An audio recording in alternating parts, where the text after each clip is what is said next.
La démocratie ne peut fonctionner que si la critique du gouvernement, tout comme la critique des institutions de l'Union européenne, est autorisée.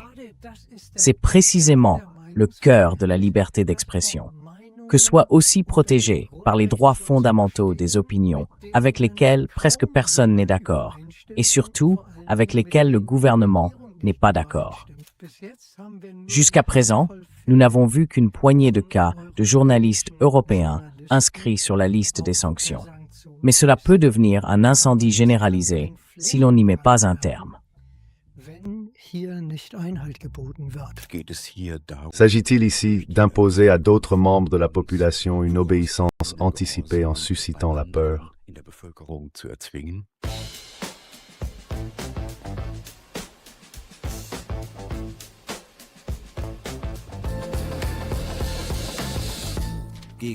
À contre-courant, portrait. Bonjour et bienvenue dans À contre-courant. Nous présentons des positions et des perspectives que les médias de propagande passent sous silence. Depuis 2024, l'Union européenne impose des sanctions pour des prises de position. Cela viole les principes de l'état de droit, ainsi qu'un arrêt de la Cour constitutionnelle fédérale.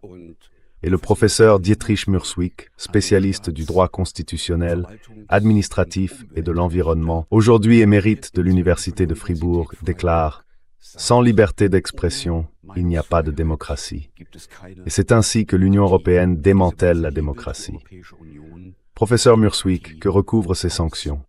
Was hat es, Professor Muswig, mit diesen Sanktionen auf sich? Wie Sie gerade sagten, seit 2024.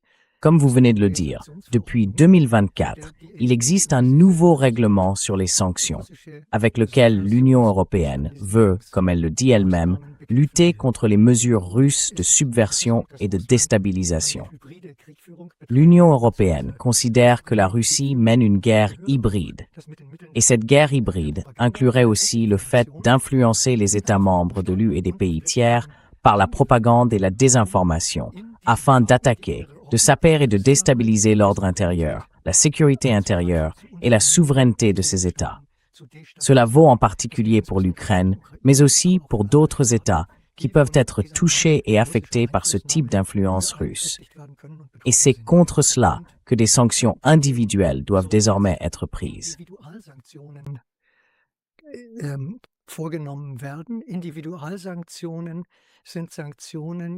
Les sanctions individuelles sont des sanctions qui visent des personnes en particulier, contrairement aux sanctions qui visent un État. On les distingue aussi des sanctions économiques. Les sanctions individuelles signifient qu'une personne inscrite sur la liste des sanctions, listée, comme on dit dans le jargon, ne peut plus entrer dans un État de l'Union européenne, ni transiter par des États de l'Union européenne. Les avoirs de cette personne sont gelés. Cela veut dire que tous les comptes qu'elle détient auprès de banques sont bloqués. La personne ne peut plus retirer d'argent de son compte, elle ne peut plus effectuer de virements et toutes ses cartes de crédit ou cartes bancaires sont bloquées. Elle est donc coupée de ses possibilités financières.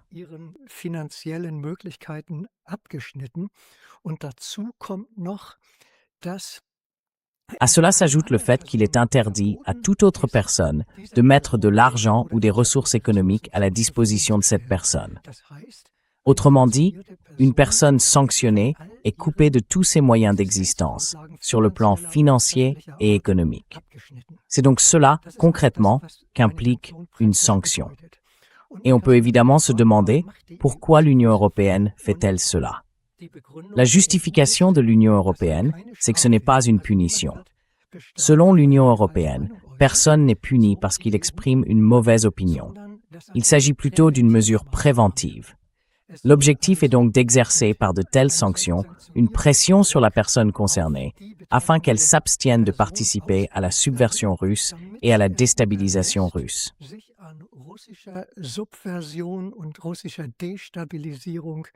Qui est concerné, au juste? De combien de personnes parle-t-on? Von Meinungsäußerungen, die sie macht und von denen die EU meint, dass sie dazu beitragen, dass Russland seine Subversion voranbringen kann. Wer ist denn davon betroffen? Um wie viele Personen geht es? Es sind seit Beginn dieses Sanktionsregimes Depuis le début de ce régime de sanctions, en 2024, 79 personnes ont jusqu'à présent été inscrites sur la liste des sanctions. Et parmi ces 79 personnes, il y en a 6, à ma connaissance.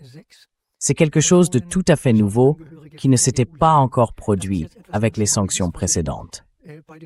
Sur les listes de sanctions qui ont une autre base juridique, fondée sur des règlements de sanctions plus anciens, figurent au total bien plus de 4000 personnes déjà sanctionnées par l'Union européenne. Mais dans ce cas, la justification était le plus souvent une forme quelconque de participation à l'agression russe contre l'Ukraine.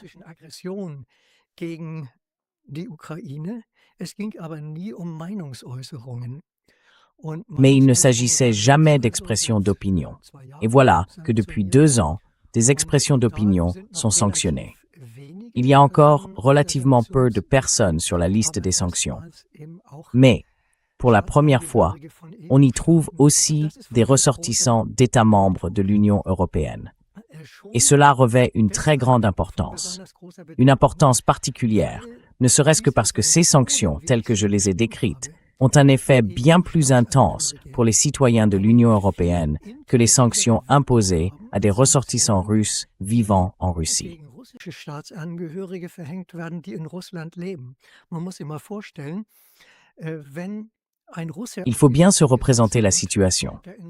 Si un Russe qui vit à Moscou est inscrit sur la liste et qu'il n'a pas non plus de patrimoine important dans l'Union européenne, le fait de ne plus pouvoir se rendre dans l'UNEPEMR ne le touche pas beaucoup. Peut-être aurait-il aimé y passer ses vacances, mais c'est quelque chose dont on peut se passer. On peut aussi partir en vacances ailleurs. Et si cette personne gagne son argent en Russie et a ses comptes bancaires en Russie, une telle sanction ne la frappe pas durement. En revanche, pour quelqu'un dont le centre de vie se trouve dans un état de l'UMEMR, qui gagne son argent, qui exerce sa profession, c'est une sanction incomparablement plus sévère.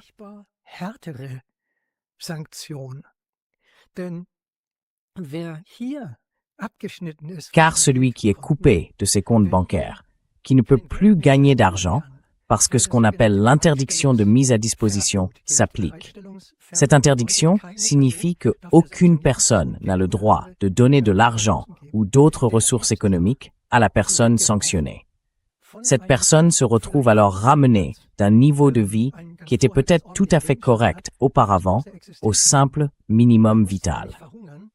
Elle ne doit certes pas mourir de faim, car l'autorité chargée des sanctions dans l'État où elle vit peut autoriser la libération d'avoirs à hauteur du minimum vital. Autrement dit, avec l'autorisation de cette autorité, la personne concernée peut obtenir le strict nécessaire pour vivre au niveau de l'aide sociale.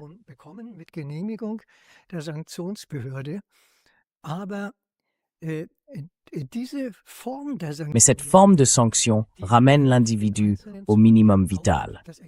Elle s'accompagne de fait d'une interdiction professionnelle, car si personne n'a le droit de me donner de l'argent, quelle qu'en soit la raison, alors je ne peux plus non plus subvenir à mes besoins grâce à mon métier. C'est grotesque, la manière dont le Conseil de l'Union européenne argumente dans ce contexte lorsqu'on le lui reproche dans une procédure devant le tribunal européen. Le Conseil soutient alors que la liberté professionnelle n'est pas du tout concernée. La personne visée pourrait continuer à exercer son métier de journaliste. C'est vrai, elle le peut.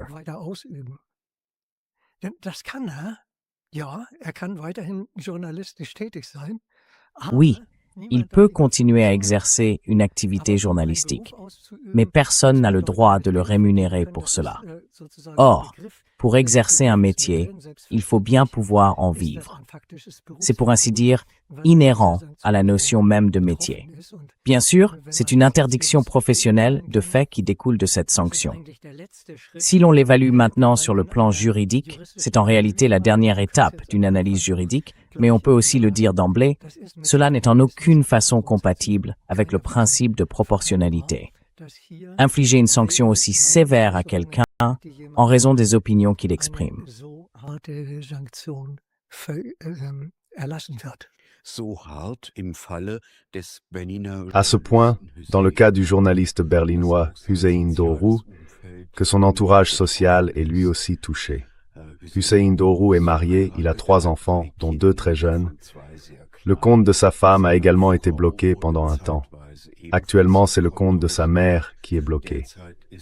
On pense alors inévitablement au rétablissement de la responsabilité familiale sous le national-socialisme. Die Wiedereinführung der nationalsozialistischen Sippenhaft.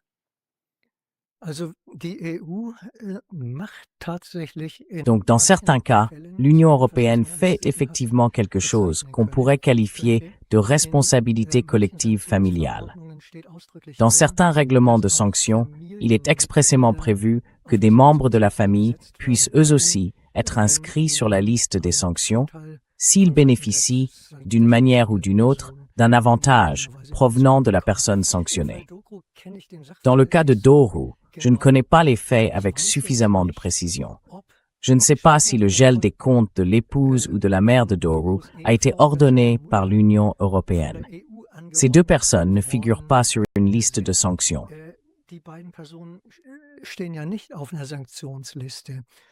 Von daher vermute ich eher, dass die Banken das gemacht Je pense donc plutôt que les banques ont fait cela parce qu'elles craignent souvent de se rendre elles-mêmes éventuellement coupables de contournement des sanctions. Or, il peut y avoir contournement lorsque de l'argent arrive sur le compte d'une personne proche, l'épouse, la mère ou des amis, puis est finalement mis à la disposition de la personne sanctionnée. Et pour une banque qui aide une personne sanctionnée à contourner les sanctions, une erreur peut mettre son existence même en danger. Il semble donc que par peur de mal faire, les banques aillent parfois bien au-delà de ce qu'elles seraient réellement tenues de faire. viel mehr machen, als sie eigentlich machen müssten. Dann würde es Il faudrait alors un élément, une preuve, démontrant que Hüseyin Doğru dispose de comptes dans son entourage social. in seinem sozialen Umfeld verfügt. Ja, also wie gesagt, ich weiß in dem Fall nicht. Oui, comme je l'ai dit, dans ce cas, je ne sais pas de qui l'initiative est venue. Si la banque l'a fait de sa propre initiative, disons par crainte, alors il doit régler cela avec la banque, lui-même, sa femme ou sa mère. Et au final, la banque devrait prouver qu'il s'agit bien d'un cas où cela serait justifié. Fall vorliegt, in dem es berechtigt wäre. Sie haben 2 Alternativen. Vous avez évoqué tout à l'heure 2 alternatives. On pense forcément que ce type de sanction constitue une punition. Or, la Commission européenne affirme qu'il s'agit d'une mesure préventive. Qu'en pensez-vous? Präventivmaßnahmen. Was halten Sie davon? Also, wenn es eine Strafe wäre, dann wäre es ganz einfach, S'il s'agissait d'une peine, dass das il serait très facile de dire que ce serait contraire à la Constitution ou incompatible avec la Charte des droits fondamentaux de l'Union européenne. C'est tout à fait évident, car on ne peut punir, pour ne citer qu'un argument parmi plusieurs, que quelqu'un qui a été condamné à cette peine par un tribunal indépendant. Or, dans le cas de la sanction, c'est ainsi. Avant même qu'un tribunal ait pu statuer, la sanction est déjà imposée et exécutée à l'encontre de la personne concernée. C'est pourquoi l'Union européenne soutient que ce n'est pas une peine. Ce ne serait pas une peine, mais une mesure de prévention. Ce serait une mesure de prévention si l'on pouvait reprocher à la personne sanctionnée que, par son comportement, elle porte atteinte à un quelconque bien juridiquement protégé. verletze sie irgendein Rechtsgut. Und die Person dazu Et pour amener la personne à cesser cette violation de droit, la sanction serait imposée comme moyen de pression. Dans le cas de ces sanctions liées à des mesures de déstabilisation russe, cela devrait se présenter à peu près ainsi. L'Union européenne devrait reprocher à la personne concernée d'avoir adopté un comportement faisant partie d'une campagne, d'une action de déstabilisation russe. La personne concernée devrait s'être inscrite dans une telle campagne, pilotée par le gouvernement russe. La sanction serait alors un moyen de pression pour l'amener à arrêter et à ne plus participer à cette campagne russe. dieser russischen Kampagne zu beteiligen. Also das wäre im Prinzip En principe, on pourrait donc envisager qu'un tel moyen de pression soit utilisé comme mesure préventive. Mais dans les cas auxquels nous avons affaire, qu'il s'agisse de Doku, de Bo ou d'autres, il manque à mon sens une condition décisive pour pouvoir le justifier comme mesure préventive.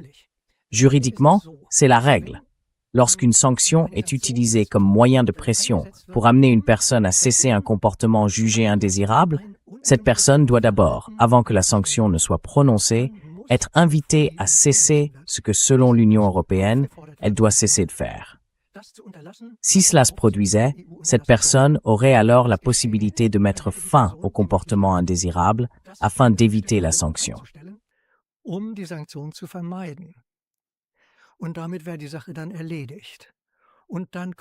Et l'affaire serait alors réglée.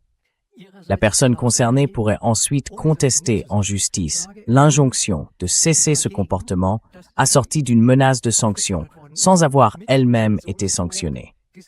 Si elle estime qu'elle avait le droit de le faire et que l'obliger à y renoncer porte même atteinte à ses droits fondamentaux, alors elle pourrait engager un recours. Mais les personnes concernées n'ont pas cette possibilité dans le cas des sanctions de l'Union européenne, car l'Union européenne ne leur demande pas au préalable de cesser un comportement précis. Elles ne savent pas à l'avance qu'elles vont être sanctionnées. Elles ne sont pas entendues.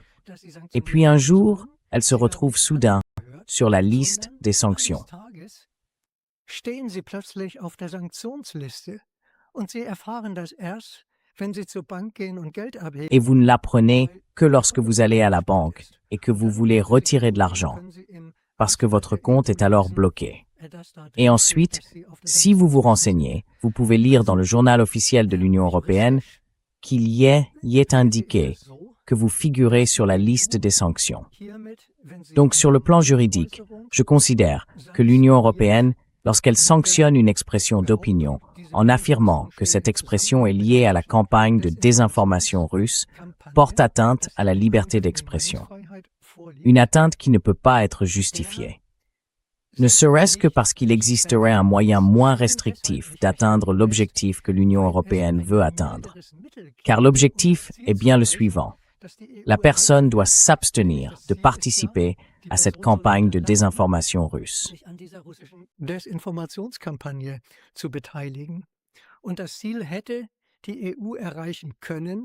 Et l'Union européenne aurait pu atteindre cet objectif si elle avait menacé de le faire.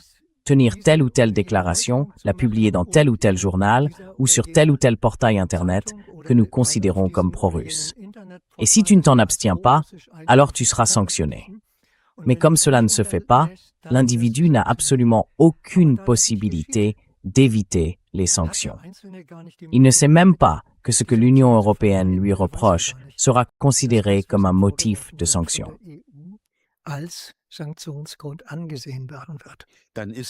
Dans ce cas, l'affirmation de l'Union européenne selon laquelle les sanctions seraient une mesure préventive n'est-elle qu'un prétexte?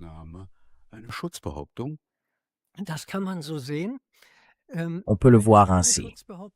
Si ce n'est pas un prétexte, c'est en tout cas une mesure qui ne se justifie pas pour d'autres raisons. Mais certains indices tendent effectivement à montrer qu'il s'agit de sanctions déguisées, qui ne sont simplement pas désignées comme telles. Qui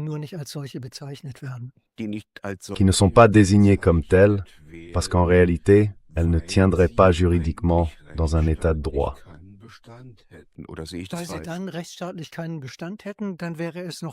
Parce qu'elles ne tiendraient pas juridiquement dans un état de droit. Il serait alors encore bien plus facile de dire qu'elles ne tiennent pas juridiquement dans un état de droit. Mais même en tant que mesure préventive, ces sanctions ne tiennent pas. Car pour les mesures préventives aussi, le principe de précision découle du principe de l'état de droit. Cela signifie que, même si j'impose des sanctions à titre préventif, elles doivent être formulées dans le règlement concerné de manière suffisamment précise pour que chacun puisse savoir à l'avance ce qu'il attend s'il fait quelque chose de déterminé. Or, les sanctions prévues par ce règlement, dont nous parlons, sont formulées de façon si imprécise qu'à mon avis, il est tout simplement impossible d'embrasser toutes les variantes envisageables et d'adapter son comportement en conséquence. zu überschauen und sein Verhalten danach einzurichten. Man kann gar nicht, auch wenn man vorsichtig ist, Même en étant prudent, on ne peut pas s'abstenir de tout ce qui pourrait éventuellement entraîner une sanction. Cela tient notamment au fait qu'il n'est pas seulement écrit que la personne concernée ne doit pas participer à la manipulation de l'opinion. Il y a aussi un autre motif de sanction, distinct de la manipulation de l'opinion, l'influence exercée. Oui, mais qu'est-ce qu'une influence? Toute expression d'opinion est une influence sur la formation de l'opinion publique.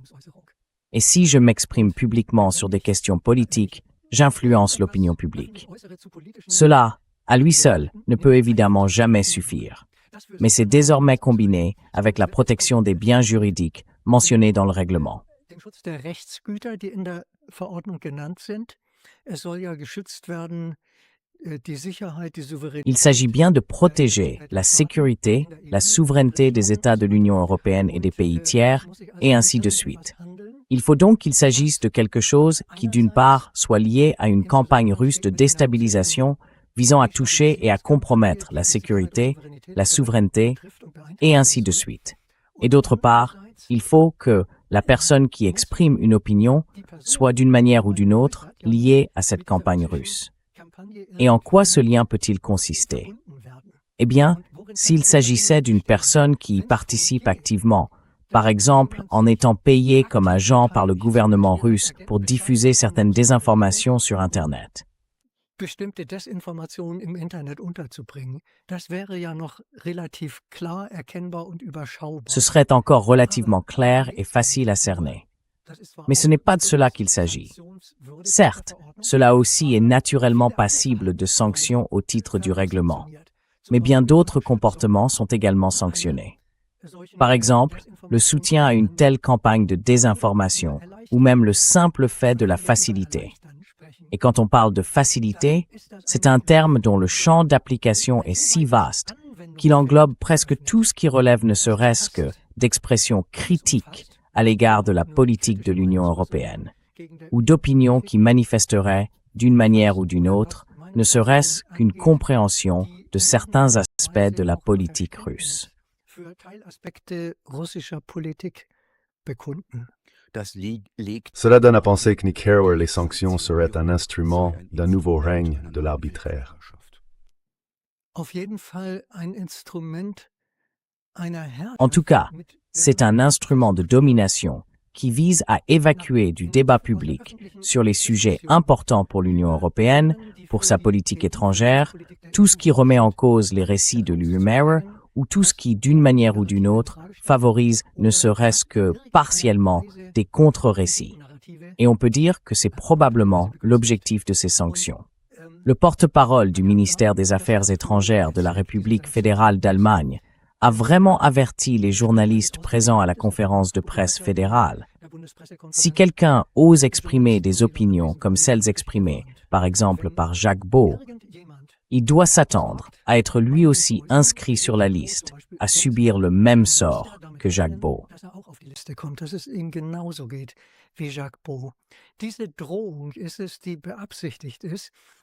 C'est bien cette menace qui est visée. Jacques Beau est quelqu'un qui, certes, exprime des opinions totalement contraires au courant dominant ici. On peut, si l'on veut, lever les yeux au ciel à leur sujet et peut-être même les considérer comme farfelus. Mais juridiquement, c'est ainsi. La liberté d'expression, en tant que droit fondamental, protège aussi les opinions que l'on juge farfelues. C'est précisément le cœur de la liberté d'expression. Même les opinions avec lesquelles presque personne n'est d'accord, et surtout celles avec lesquelles le gouvernement n'est pas d'accord, relèvent de la protection des droits fondamentaux. Und vor allen Dingen mit denen die Regierung nicht übereinstimmt.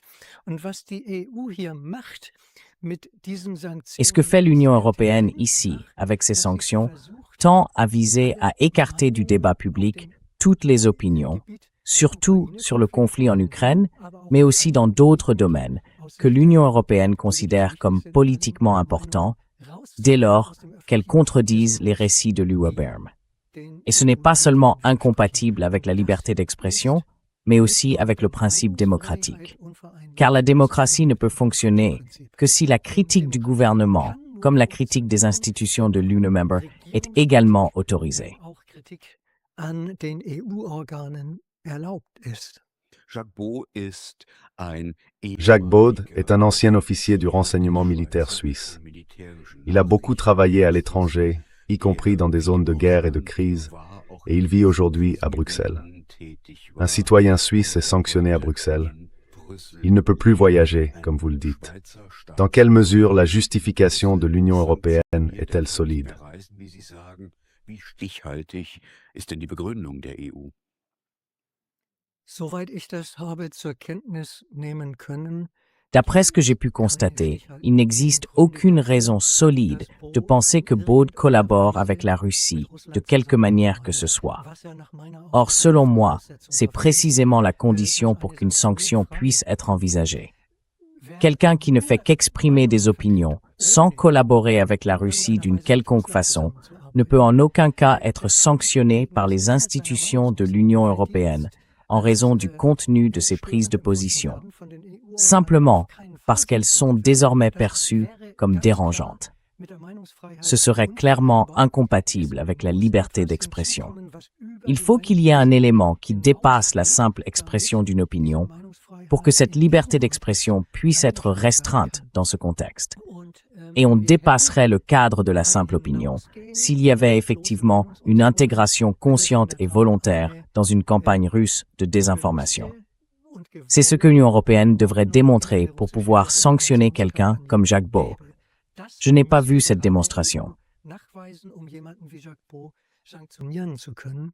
Den Nachweis habe ich nicht gesehen. Jacques Beau arbeitet nach eigenen Angaben. Selon ses propres déclarations, Baud ne travaille pas avec les médias russes. Il n'utilise pas non plus de sources ni de récits russes. Il cite uniquement des sources occidentales. Malgré cela, il est sanctionné.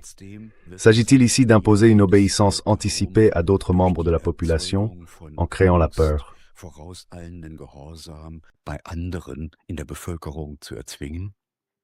So kann man das sehen. Die EU versucht natürlich, sich trotzdem On peut le voir comme ça.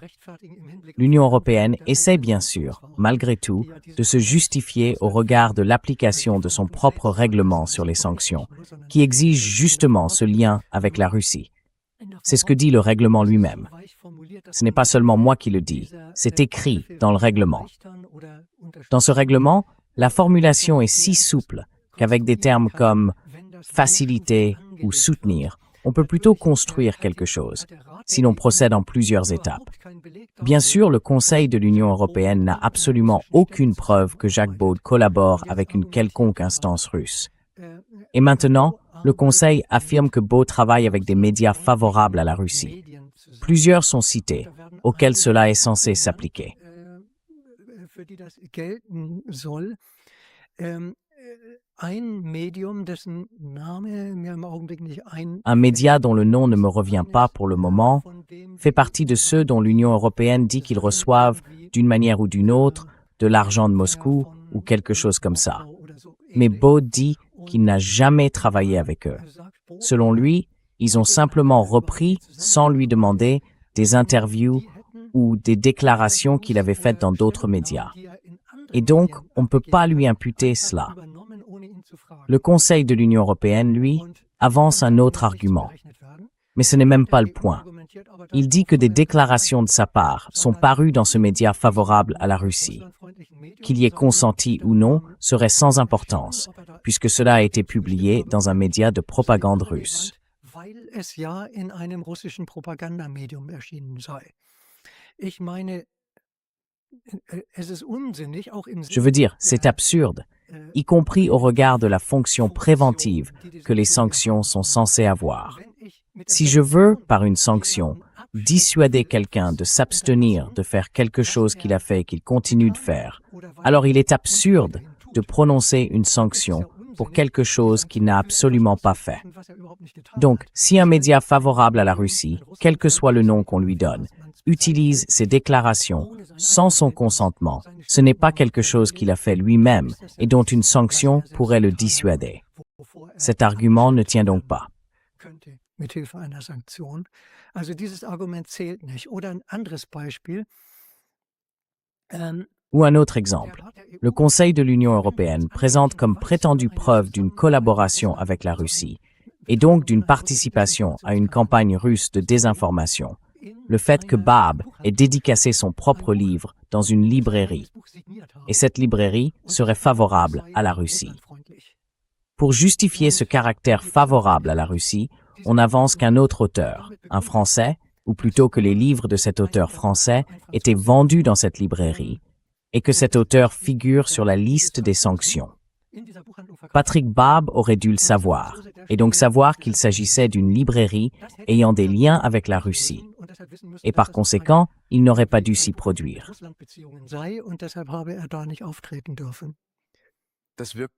Cela paraît vraiment très tiré par les cheveux. Comment de telles mesures arbitraires voient-elles le jour? Qui prend l'initiative?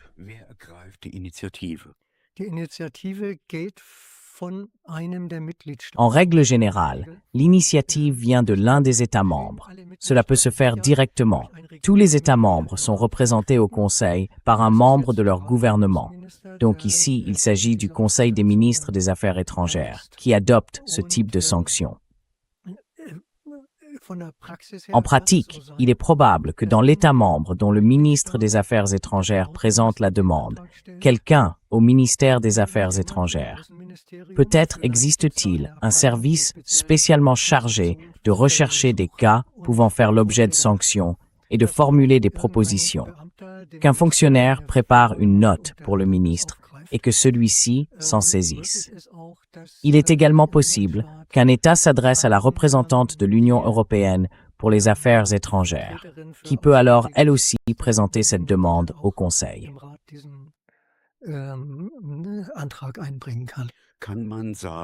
Peut-on dire que des ministres allemands, des ministres allemands des Affaires étrangères, qui ont prêté serment sur la Constitution, contribuent à Bruxelles à vider cette Constitution de sa substance?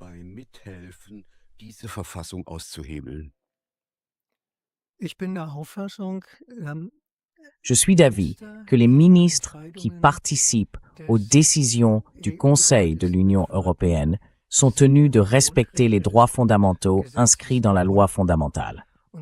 Et ils violent la loi fondamentale s'ils déposent eux-mêmes une demande ou s'ils se contentent d'approuver une demande qui n'est pas compatible avec la loi fondamentale.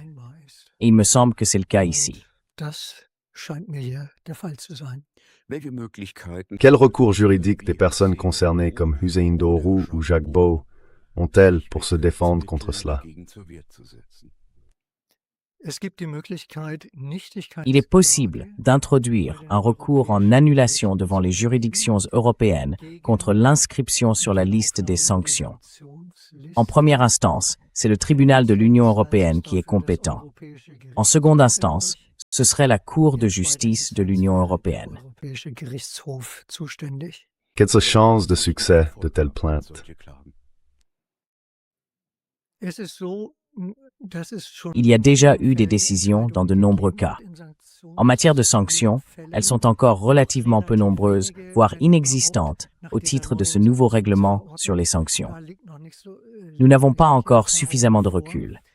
Jusqu'à présent, la plupart des recours ont échoué, parfois avec une motivation décevante.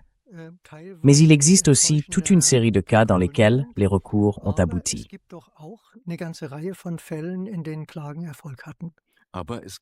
Mais il y a aussi, Noélie, des cas où le Conseil de l'Union européenne a imposé de nouveau des sanctions à la même personne quelques jours plus tard.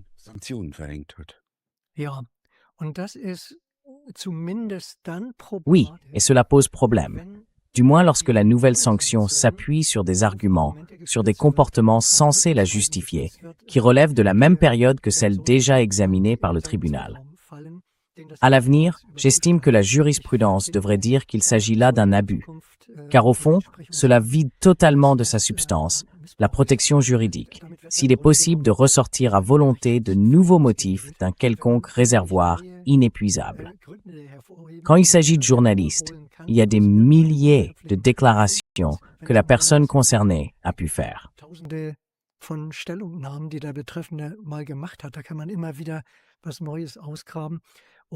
On peut toujours déterrer quelque chose de nouveau. Et je pense qu'avec l'examen d'une période donnée, on devrait aussi avoir épuisé ce qui est reproché à la personne concernée. Bien sûr, il peut arriver que, disons, après le dernier jugement ou après la période encore examinée par le tribunal, un nouveau comportement apparaisse. Prenons le cas de quelqu'un qui, jusqu'à présent, ne travaillait pas pour le gouvernement russe, mais qui conclut un quelconque contrat et reçoit de l'argent du gouvernement russe. Ce nouveau comportement peut alors éventuellement justifier une sanction. C'est différent, mais revenir sans cesse avec de nouveaux motifs pour la même période, je trouve cela très problématique.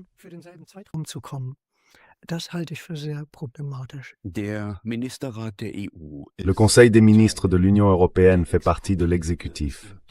Ce sont les émissaires des gouvernements nationaux, les ministres, qui décident. Mais en même temps, les ministres adoptent des sanctions ayant force de loi et s'arrogent ainsi des modifications législatives.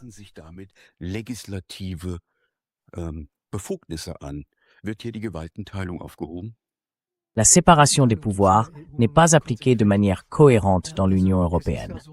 Le Conseil de l'Union européenne est d'une part un organe composé de membres des exécutifs nationaux.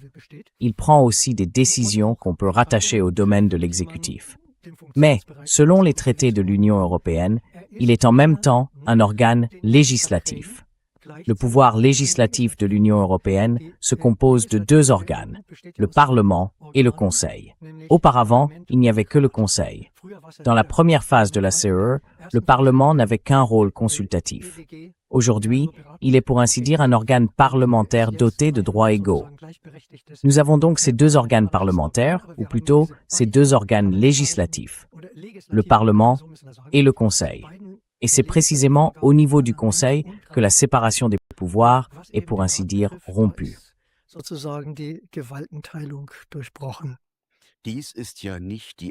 Ce n'est pas la seule mesure de l'Union européenne qui s'attaque au socle même de l'ordre démocratique libéral. Prenons par exemple le Digital Services Act, qui est lui aussi susceptible de restreindre la liberté d'expression.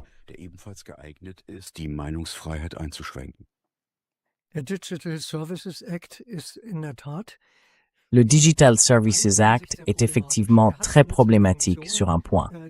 Il a aussi des fonctions utiles, qui ne sont pas contestables juridiquement, qui sont tout à fait acceptables. Par exemple, lorsqu'il prévoit que les utilisateurs de plateformes Internet disposent de certains droits de recours, si la plateforme fait quelque chose qui porte atteinte à leurs droits. Donc ça, c'est acceptable. Mais ce que je considère comme incompatible avec la liberté d'expression, c'est le fait que le Digital Services Act incite les plateformes Internet à supprimer ce qui, du point de vue de l'Union européenne, relève de la désinformation ou ce qui est nuisible au débat politique.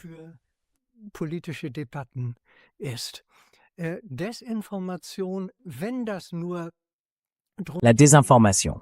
S'il s'agissait seulement d'empêcher la diffusion sur Internet de fausses informations délibérées, c'est-à-dire de mensonges, alors ce serait relativement peu problématique du point de vue de la liberté d'expression. Mais l'Union européenne utilise dans ce contexte une définition très large de la désinformation, qui englobe aussi la misinformation, autrement dit l'information erronée, si l'on veut traduire ainsi. Une information erronée, c'est une information donnée de bonne foi, peut-être partiale, pas totalement objective.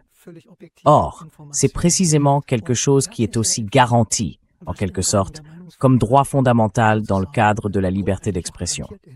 Personne n'est tenu, lorsqu'il s'exprime publiquement, d'être parfaitement objectif et d'éclairer de manière égale tous les aspects du sujet dont il parle.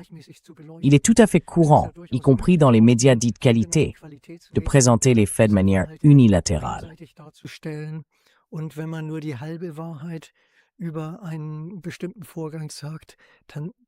Et quand on ne dit que la moitié de la vérité sur un fait précis, alors on ne dit pas la vérité. On induit le public en erreur, d'une manière ou d'une autre. Et pourtant, ce type de choses, si ce n'est pas une désinformation réellement manipulatrice et intentionnelle, mais que c'est simplement, disons, une conséquence du travail journalistique, parce qu'on n'a pas fait toutes les recherches autour du sujet, alors c'est quelque chose qui est couvert par la liberté d'expression. Et si l'on filtre tout cela parce que l'Union européenne le considère comme nuisible au débat public, alors ce qui est filtré, ce n'est pas ce qui est d'une manière ou d'une autre partial, mais ce qui contredit les récits de l'Union européenne. Sondern was den Narrativen der EU widerspricht. Und da die EU Et comme l'Union européenne ne peut pas elle-même filtrer ce type d'expression, parce que ce serait alors une atteinte à la liberté d'expression relevant de l'autorité publique et qui ne serait pas justifiable, elle délègue ce filtrage de ce qui est jugé indésirable aux plateformes Internet. Et elle ne se contente pas de le leur déléguer. En même temps, elle fait pression sur elles pour qu'elles le fassent, alors que l'UE elle-même n'en a pas le droit.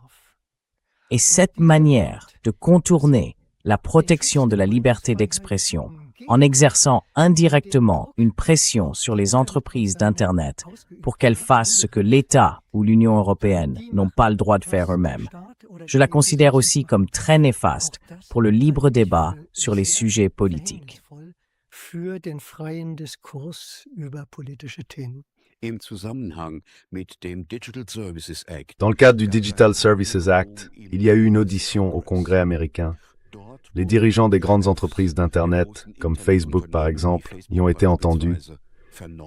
Ils ont aussi dû fournir des documents internes. Il en ressort que l'Union européenne est intervenue de manière censurante dans 8 élections au sein de l'UE et qu'elle a manipulé la formation de l'opinion. Qu'en pensez-vous? Vivons-nous une époque de censure, comme l'a constaté le Congrès américain?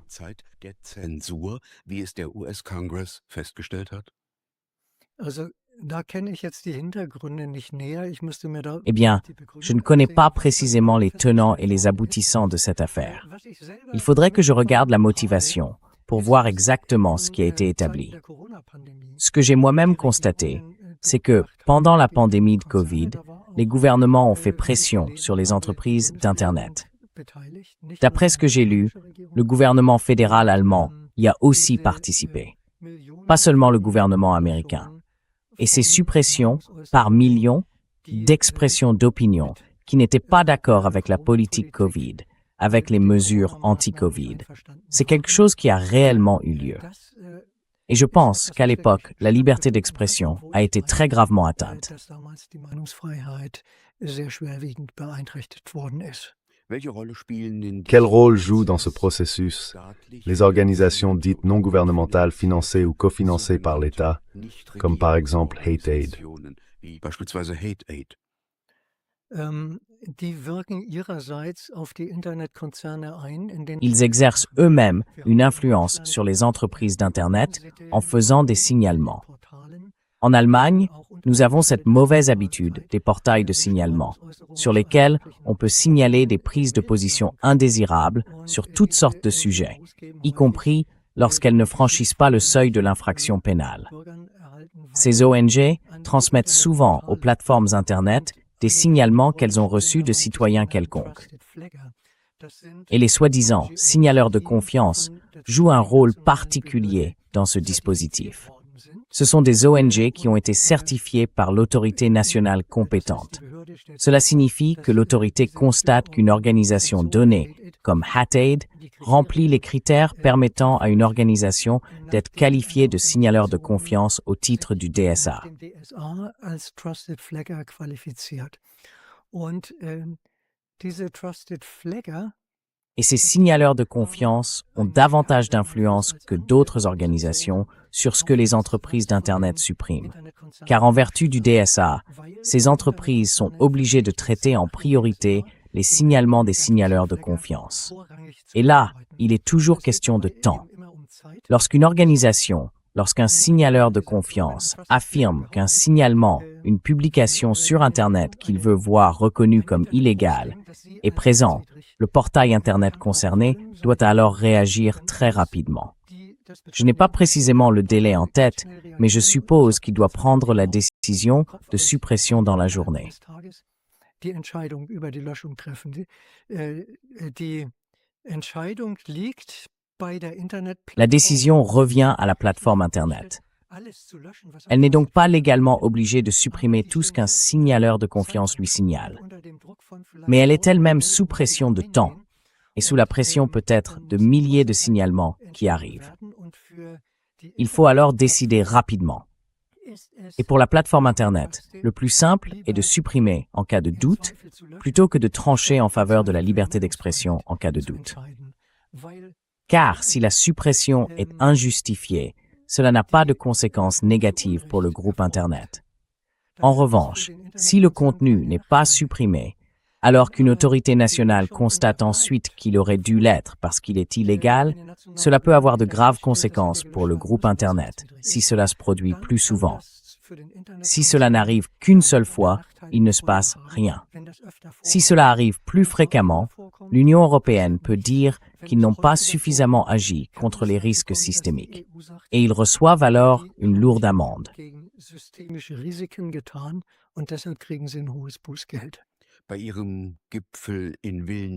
Lors de son sommet à Vilnius en 2023, l'OTAN a décidé de renforcer, dans le cadre de sa guerre cognitive, sa coopération avec l'Union européenne pour lutter contre la désinformation.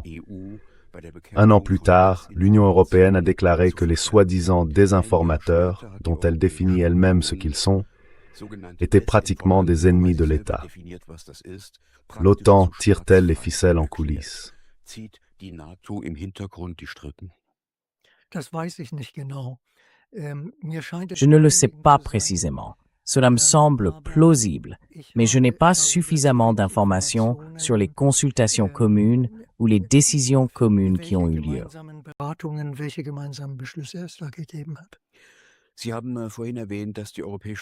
Vous avez évoqué tout à l'heure le fait que l'Union européenne et la Commission européenne associent notamment la lutte contre la désinformation et les sanctions à la guerre en Ukraine.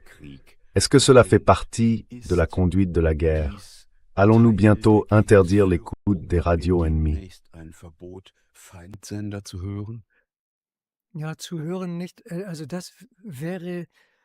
Oui, pas entendre. Enfin, une telle interdiction ne serait probablement pas juridiquement applicable en Allemagne, ni dans l'Union européenne. Mais tout est fait pour que nous n'en ayons même plus la possibilité. RT est interdit dans l'Union européenne depuis le début de la guerre en Ukraine. Cela s'est d'ailleurs fait au titre de sanctions, mais dans le cadre d'un autre règlement sur les sanctions. Cette entreprise, RT et Sputnik, a simplement été inscrite sur une liste spéciale et ils ont reçu une interdiction d'émettre dans l'Union européenne. On peut y voir une sorte de contre-mesure face à la guerre hybride menée par la Russie. En tout cas, c'est ainsi que l'Union européenne le comprend. Si l'UAON dit que la Russie mène une guerre hybride, notamment en exerçant une influence par les médias et en faisant agir ici en Europe des médias d'État, alors on peut dire, eh bien, Russie appelle, se défend elle aussi par des moyens de guerre hybride. Et comme contre-mesure, elle impose maintenant une interdiction d'émettre. Anfang der 80er Jahre. Au début des années 80, j'ai étudié les sciences politiques à l'université de Mannheim et dans les séminaires principaux et avancés, il était tout à fait possible, et même souhaité par les professeurs, d'emprunter aussi une thèse réalisée à l'Institut du marxisme-léninisme auprès du comité central du CED à Berlin-Est. Cela permettait de voir comment ils argumentaient, comment ils associaient l'idéologie à des questions concrètes. On pouvait aussi lire des journaux communistes, l'UZ ou n'importe quoi d'autre, des publications de la RDA. On veut vraiment interdire ça. Est-ce qu'on veut chasser le diable avec Belzébuth?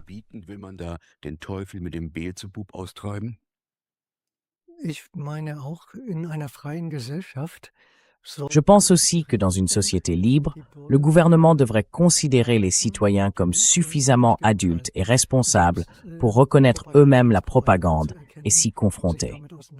Et en effet, comme vous l'avez dit en guise de mots-clés, il faut aussi connaître la manière d'argumenter de l'adversaire si l'on veut le combattre efficacement.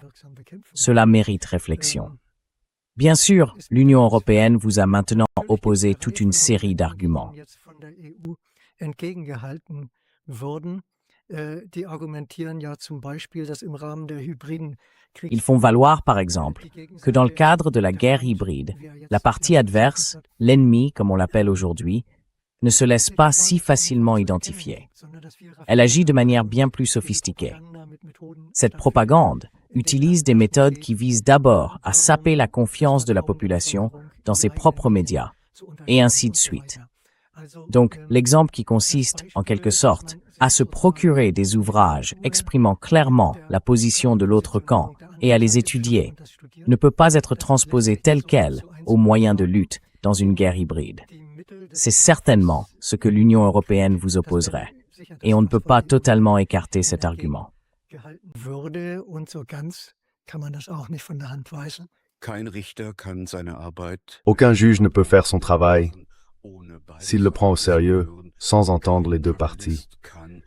Aucun journaliste ne peut faire son travail s'il le prend au sérieux, sans entendre les deux parties. Je me sens donc empêché par l'Union européenne d'exercer ma profession. an meiner Berufsausübung gehindert. Oui, empêché par quoi, exactement? En tant que journaliste, vous avez toujours la possibilité de vous procurer des médias russes depuis la Russie, ou de capter des chaînes russes en Europe, dans la mesure où leur portée le permet.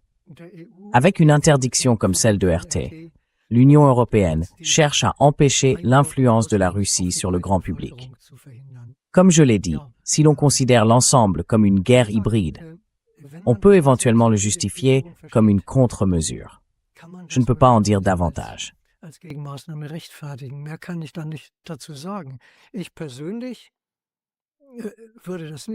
Personnellement, je ne trouve pas ça bien qu'on fasse ça, parce que je crois vraiment que les personnes qui s'intéressent à la politique, qui veulent s'informer, devraient aussi pouvoir le faire à partir de sources du camp d'en face, même s'il y a un risque. Mais chacun le fait en sachant que ce n'est pas la vérité pure qui y est proclamée. Pas plus d'ailleurs, il faut aussi le reconnaître honnêtement, que du côté occidental. L'Occident aussi fabrique des récits qui ne sont pas totalement objectifs. La Russie le fait probablement dans une plus grande mesure, mais toute personne qui s'intéresse au sujet le sait.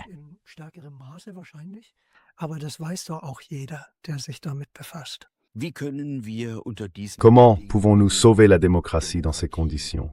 Comment remédier à cela face à une élite politique, à des responsables gouvernementaux, à des politiciens qui ont instauré de telles sanctions?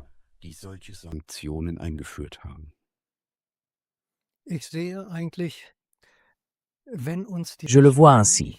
Si la jurisprudence ne nous aide pas, et j'espère en tout cas que dans des cas comme celui de Jacques Baud, elle nous aidera, et je pense aussi que dans des cas comme celui de Dogro, elle devrait nous aider.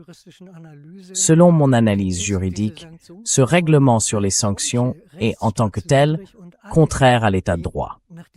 Et toutes les personnes sanctionnées sur la base de ce règlement devraient obtenir gain de cause dans la procédure qu'elles engageront devant le tribunal européen. Nous verrons ce qu'il en ressortira. Si cela n'aboutit pas, il ne reste en réalité que la voie de l'opinion publique.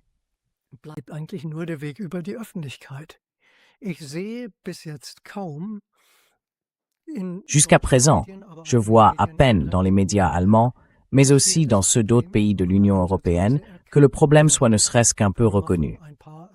Si l'on met de côté quelques médias alternatifs, ou par exemple l'hebdomadaire suisse Die Weltwoche, qui a tout de même beaucoup traité le sujet.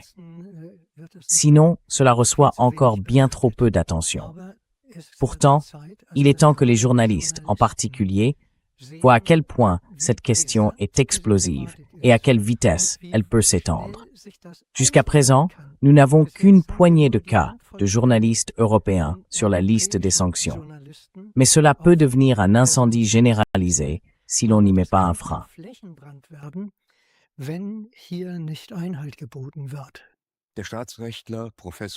Le professeur de droit constitutionnel Dietrich Murswijk dit « Toutes les sanctions imposées par l'Union européenne sont contraires à l'état de droit.